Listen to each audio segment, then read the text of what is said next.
NSE, Nuestra Señora del Encuentro con Dios, presenta La voz del pastor.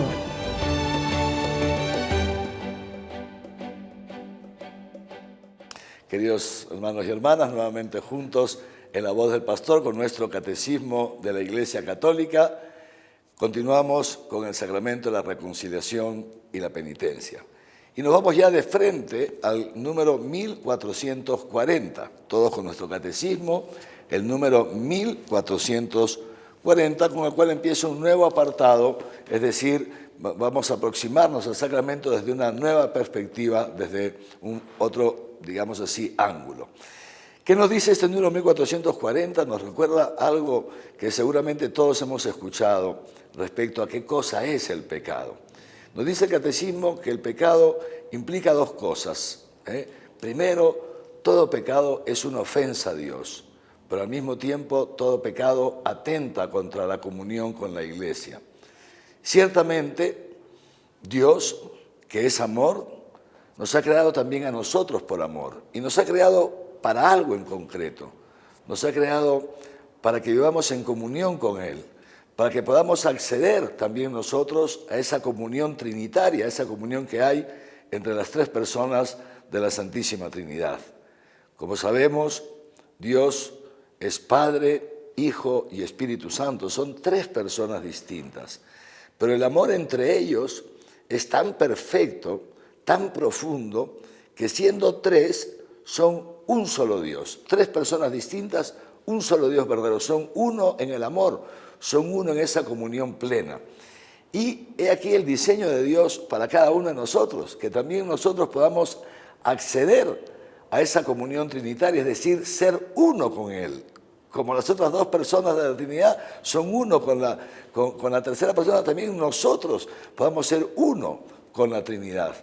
Y ciertamente, pues, el pecado rompe esa comunión con Dios.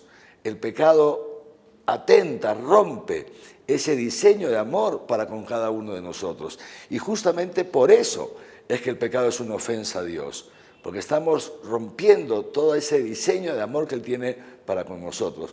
Pero al mismo tiempo, dice el catecismo, el pecado también atenta contra la comunión con la Iglesia, porque la Iglesia ha sido creada por Dios justamente, nos dice el Vaticano II, como un sacramento universal de salvación. La Iglesia, para ser sacramento, implica la unidad. Por eso, cuando profesamos nuestra fe, recitamos el credo, decimos creo en la Santa Iglesia Católica, la Iglesia Católica es una, santa, católica y apostólica. Creo en la Santa Iglesia, una, que es una, la unidad en la Iglesia, que se rompe también, la rompemos nosotros, atentamos contra ella cuando cometemos un pecado. Y por esas mismas razones nos dice el catecismo que el proceso de conversión que nos conduce hacia el sacramento de la reconciliación y de la penitencia implica también entonces dos cosas. Por un lado, la reconciliación con Dios, Dios que perdona nuestros pecados, pero al mismo tiempo, fíjense ustedes, la reconciliación con la Iglesia, la restauración de nuestra comunión con la Iglesia. Dos efectos entonces del pecado: ofensa a Dios, romper la comunión con Dios, pero también rompemos la comunión con la Iglesia. Dos efectos del sacramento de la reconciliación y la penitencia: nos restablecen la comunión con Dios al perdonar nuestros pecados y al mismo tiempo nos restablece en la comunión con la Iglesia, de la cual formamos parte del día de nuestro bautismo. El catecismo también, ya pasamos al número 1441, también nos dice lo siguiente, nos recuerda una cosa, que solo Dios puede perdonar los pecados. Dios es el único que puede perdonar los pecados.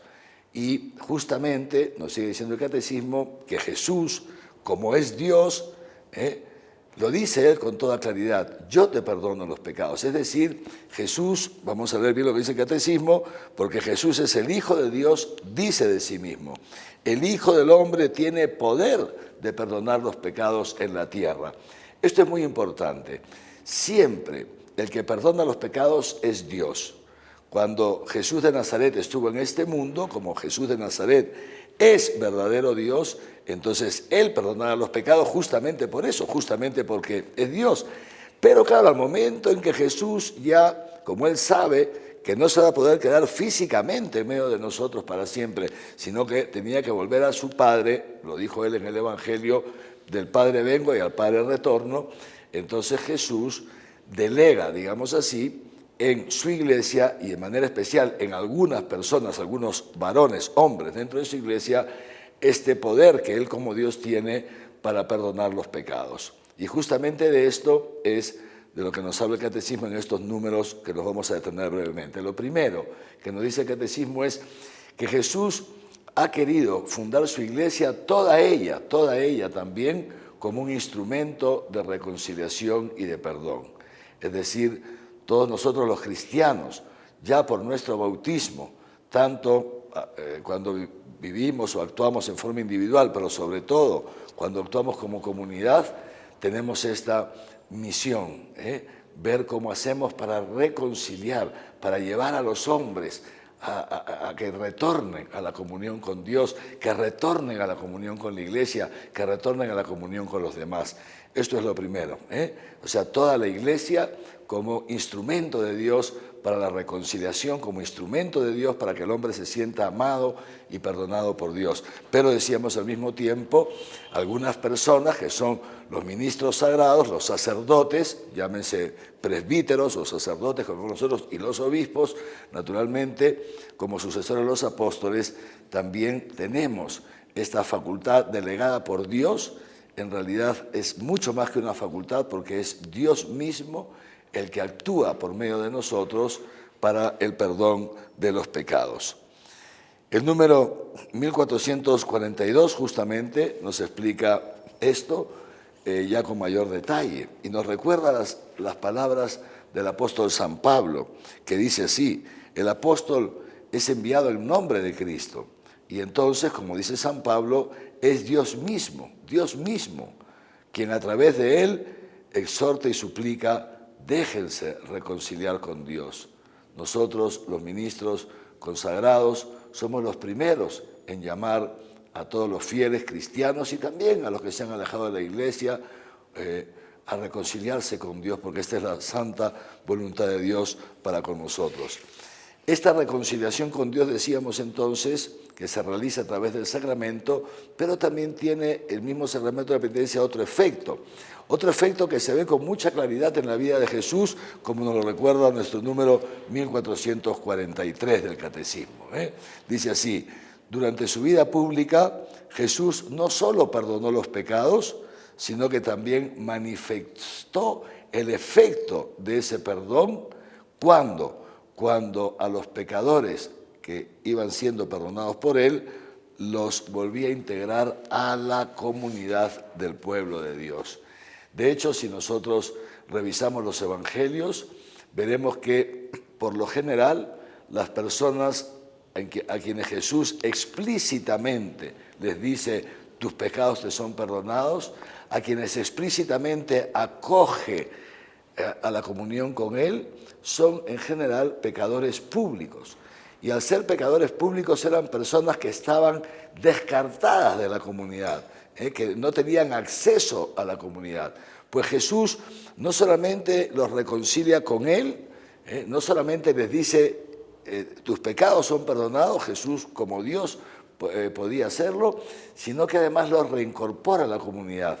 Es más, Él mismo, nos recuerda el Catecismo, se sienta a la mesa con ellos. Vamos a pensar, por ejemplo, en Zaqueo. Zaqueo era un cobrador de impuestos, uno que extorsionaba, un judío que extorsionaba al pueblo mismo de Israel, cobrando impuestos para el Imperio Romano.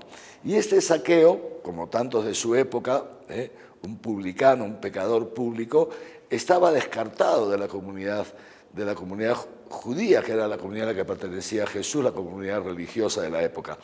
¿Y qué es lo que hace Jesús? Conocemos el episodio. Jesús está pasando, este Zaqueo se trepa a un sicómoro para verlo, etc.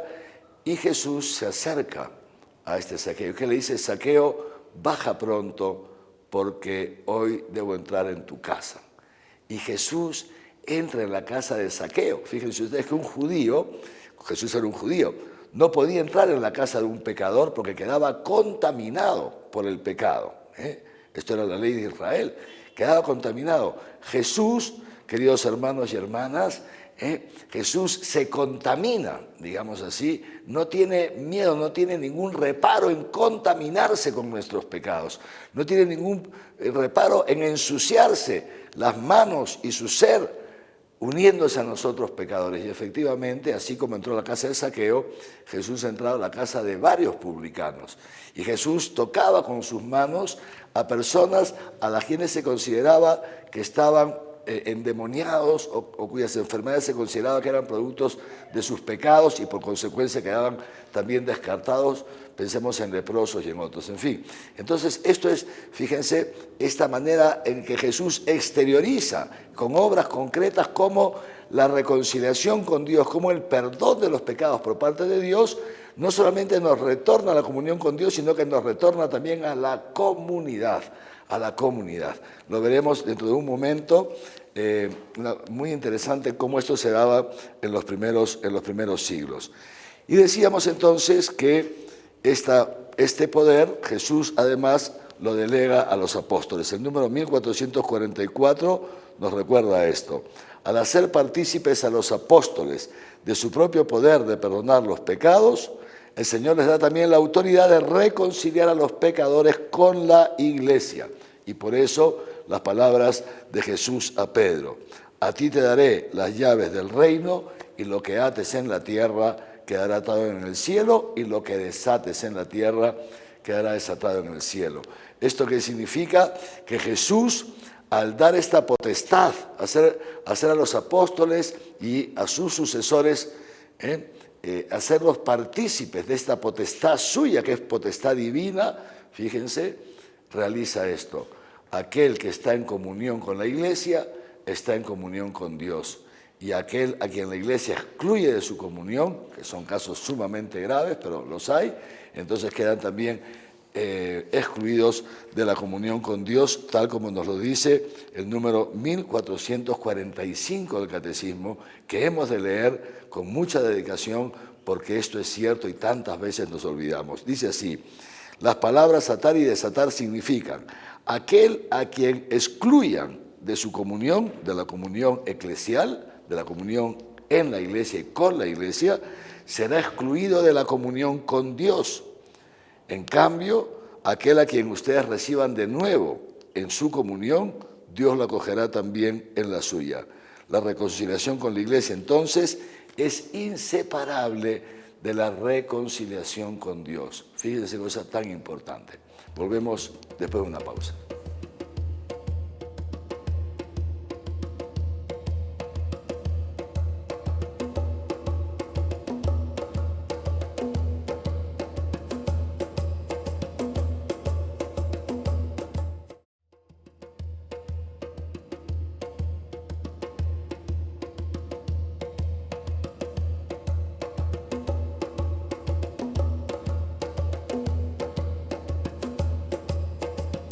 Decíamos entonces esto, queridos hermanos, que es muy importante tenerlo siempre presentes. Fíjense ustedes la importancia de la Iglesia, no solamente en orden a este mundo, no solamente para hacer presente el amor de Dios en este mundo y para perdonar los pecados cuando tenemos caídas, o para instruirnos a través de la predicación, en fin, que todo eso forma parte de la misión de la Iglesia. Pero hay algo, queridos hermanos, que es sumamente, digamos así, grave, de grave necesidad que lo tengamos presente. La Iglesia no es una institución cualquiera. La Iglesia no es un grupo de gente que más o menos hace lo que considera que tiene que hacer. La Iglesia no es una jerarquía, papa, obispo, sacerdotes, que en fin. Cuidado. La Iglesia ha sido fundada por nuestro Señor Jesucristo.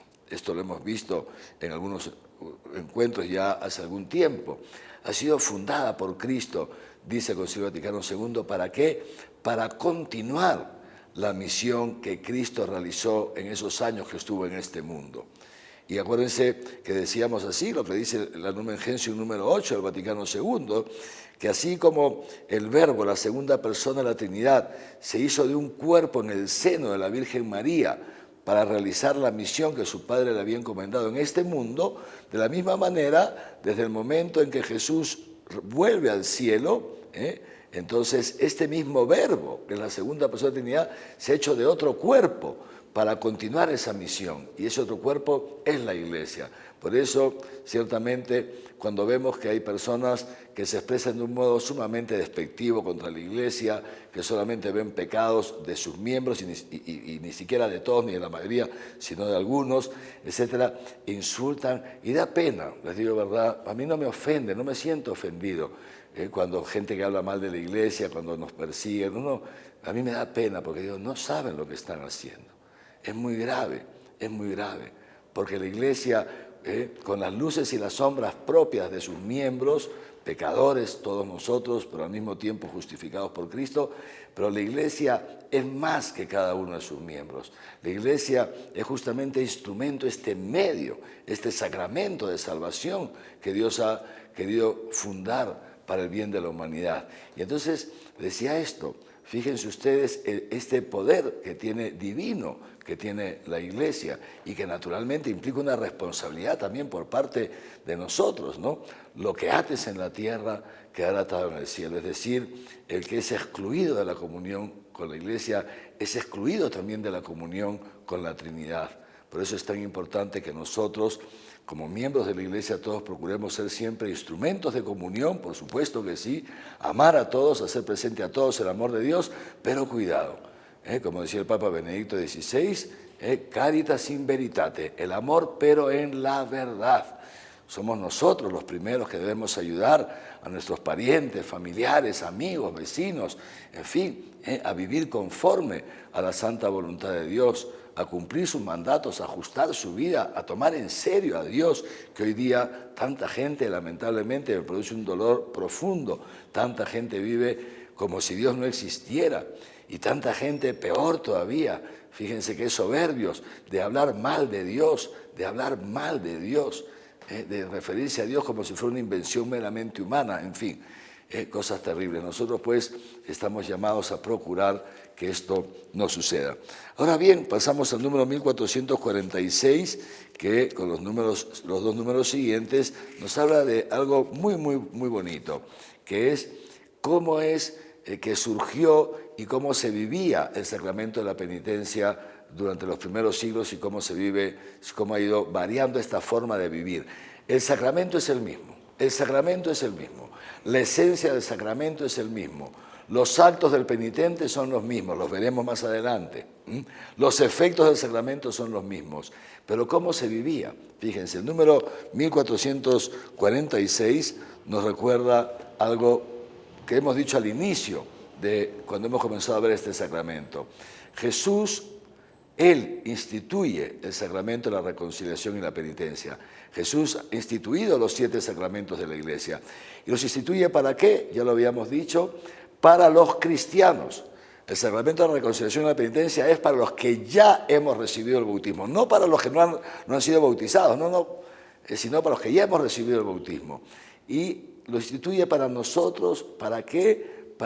Porque Jesús conoce y sabía muy bien de nuestra debilidad, para que si después de bautizados caemos en pecado, entonces tengamos esta vía de retornar a la reconciliación con Dios y decíamos también a la reconciliación con la Iglesia. Es decir, lo dice el Catecismo de esta manera, para que podamos recuperar la gracia bautismal que hemos perdido, que perdemos cada vez que pecamos. Entonces, de esa manera, nos recuerda que en los inicios de la Iglesia, los santos padres, que son los obispos de los primerísimos siglos, llamaban entonces al sacramento de reconciliación como una segunda tabla de salvación. La primera tabla es el bautismo, una segunda tabla de salvación. Algunos padres de la Iglesia en sus homilías, cuando se referían a este sacramento, se referían a este sacramento como un segundo bautismo.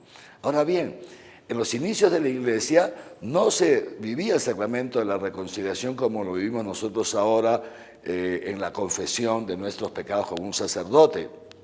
volveremos a esto más adelante. No se vivía. ¿Saben cómo se vivía? Fíjense.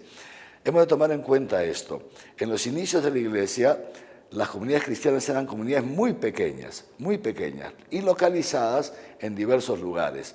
No habían los templos que nosotros conocemos hoy.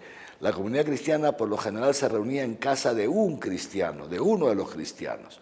Y ahí en esa casa se celebraba la Eucaristía. Hasta hoy día hay ruinas de casas de la época, de los primeros siglos, donde está el salón donde se celebraba la Eucaristía y se ve muy bien la disposición de cómo se sentaban los cristianos en torno a la mesa eucarística. En fin, ¿eso qué significa? Que los cristianos se conocían entre ellos, o sea, los miembros de cada comunidad se conocían.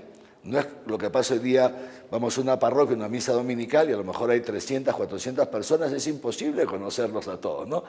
En los inicios no era así.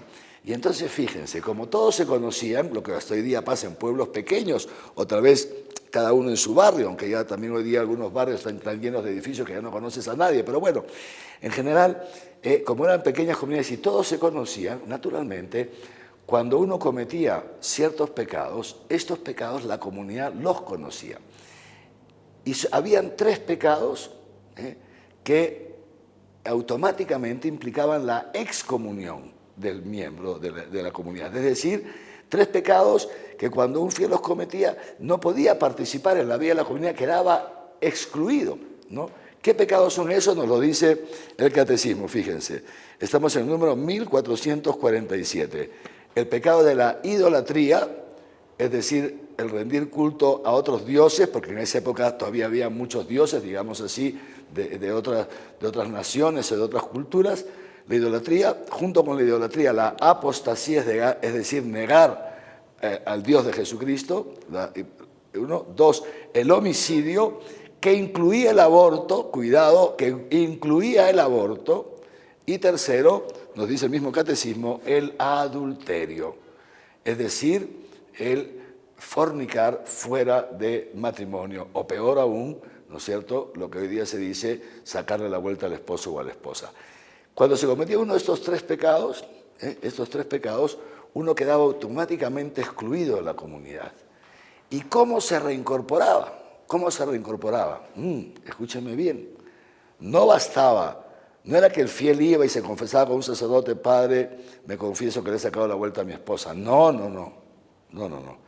Era excluido públicamente de la comunidad. Fíjense lo que dice el Catecismo. Dice así, número 1447, dice, los que habían cometido estos pecados particularmente graves, por ejemplo, idolatría, homicidio o adulterio, a ellos se les estaba vinculada una disciplina muy rigurosa, según la cual los penitentes debían hacer penitencia pública por sus pecados,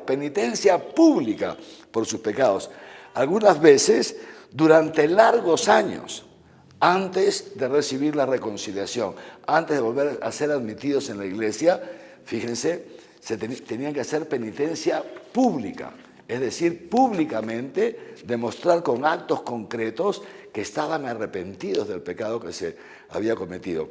Ha llegado hasta nuestros días, gracias a investigaciones arqueológicas y de otro tipo, ha llegado hasta nuestros días estos testimonios sumamente interesantes. Los hermanos que eran excluidos de la comunidad hacían esta penitencia. La comunidad no los abandonaba, no podían entrar a la celebración de la comunidad, no podían relacionarse con la comunidad, pero la comunidad los acompañaba también con sus oraciones. Y ellos, después de hacer penitencia, algunas veces durante años, fíjense ustedes, cuando ellos ya consideraban que ya era el momento de volver, pedían humildemente al obispo o a quien presidía la comunidad que se les permitiera retornar. Estos penitentes eran inscritos como en una lista, el ordo de penitentes, eran inscritos y hacían estas penitencias, digamos, ciertas penitencias fuertes. Y entonces pedían que se les permitiera volver. En algunos lugares, cuando se hacía el retorno a la comunidad, fíjense, el retorno a la comunidad se hacía el día de la Pascua, el día de la vigilia pascual, entre lo que nosotros conocemos con el nombre de Sábado de Gloria y Domingo de Resurrección, la vigilia que se celebra esa noche, ¿no? En esa misma vigilia donde se bautizaba a los nuevos cristianos en los primeros siglos, se les bautizaba en la vigilia pascual. en esa misma vigilia se podía reincorporar o algún día antes se las reincorporaba. Entonces, cuando uno consideraba que ya había hecho suficiente penitencia, entonces al inicio de la Cuaresma pedía humildemente su reincorporación a la comunidad. Y en algunos lugares, lo que les quería decir, ¿saben lo que hacían? Se ponían de rodillas, a una distancia prudente del lugar donde se reunía la comunidad, fíjense ustedes, de rodillas. Muchas veces echaban ceniza en la cabeza, con vestidos de penitencia, para que los hermanos de la comunidad se dieran cuenta que estaban realmente arrepentidos. Y era el obispo o el presbítero que presidía la comunidad que, evaluando todo, decía, muy bien, entonces ya han hecho suficiente, están arrepentidos, han dado muestra de arrepentimiento, han hecho penitencia, entonces ya con motivo de la Pascua, por lo general, se les reincorporaba a la comunidad. Una cosa fuerte, potente, pero que ayudaba mucho a la conversión.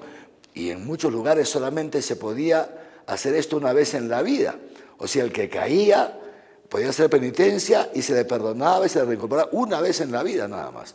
Luego, ya nos dice en la segunda parte del 1447, en el siglo VII esto comienza a variar. ¿A raíz de qué? De unos misioneros irlandeses que empiezan a evangelizar por toda Europa y que tenían ellos, habían visto en los monjes de Oriente, habían visto otra praxis, una praxis que es al final prácticamente la que ha llegado hasta nuestros días. Es decir, que el penitente confesaba, ellos tenían como una lista de pecados y cada pecado tenía un tipo de penitencia y entonces el penitente se confesaba o le decía en privado al monje o al misionero, luego ya al sacerdote, como en nuestros días, sus pecados, y el monje en privado también le daba una penitencia. Esto es, más o menos, esa forma es la que ha llegado hasta nuestros días y que viene, como les decíamos, desde el siglo VII. Es ahí cuando se empieza con lo que se llama la confesión privada de los pecados y también la posibilidad de confesarse no solo una vez,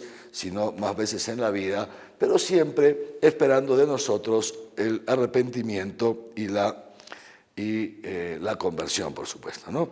Muy bien, entonces, fíjense ustedes, todo esto que les he dicho implica ciertos actos por parte del hombre, que esto lo veremos en nuestro próximo encuentro, e implica también que en la fórmula que el sacerdote dice en el perdón de nuestros pecados, al momento de darnos la absolución, ahí en esa fórmula se sintetiza todo aquello que contiene el sacramento de la penitencia, los principales efectos del sacramento de la penitencia. La fórmula de la absolución, que hay que estar muy atentos para cuando nos confesamos, el sacerdote tiene que decir esta fórmula. Si no la dice, dice, padrecito, usted me tiene que decir la fórmula, cuidado. ¿Cuál es esta fórmula? Fíjense, está en el número 1449 del Catecismo y pone de manifiesto lo que dice este número. Primero, que el Padre, Dios Padre misericordioso, es la fuente del perdón. Y segundo, que el sacramento realiza la reconciliación de los pecadores gracias al misterio pascual de nuestro Señor Jesucristo y al don de su Espíritu Santo a través de la oración y el ministerio de la Iglesia. Y la fórmula dice así, fíjense, me la sé de memoria porque la digo cada vez que confieso, ¿no? Dios Padre misericordioso, el Padre, que reconcilió consigo al mundo mediante la muerte y la resurrección de su Hijo. Dios Padre que reconcilia mediante el misterio pascual de Jesucristo. Y derramó el Espíritu Santo para remisión de los pecados, ahí está la fórmula trinitaria, Padre, Hijo y Espíritu Santo, te conceda, mediante el ministerio de la Iglesia, el ministerio sacerdotal que Dios le ha dado a la Iglesia, el perdón de los pecados. Yo te absuelvo, la reconciliación y la paz. Yo te absuelvo de todos tus pecados en el nombre del Padre y del Hijo y del Espíritu Santo. Esta es la fórmula que el sacerdote dice. Dios Padre misericordioso, que reconcilió consigo al mundo mediante la muerte y la resurrección de su Hijo, y derramó el Espíritu Santo para el perdón de los pecados, te conceda mediante el ministerio de la Iglesia el perdón y la paz. Yo te absuelvo en el nombre del Padre, del Hijo y del Espíritu Santo. Este yo, ¿saben quién lo dice? A través de la voz del sacerdote, lo dice Jesucristo. Es Jesucristo el que nos absuelve. Pero seguiremos viendo esto con más detalle en nuestro próximo encuentro. Que los bendiga Dios Todopoderoso, Padre, Hijo y Espíritu Santo. Amén.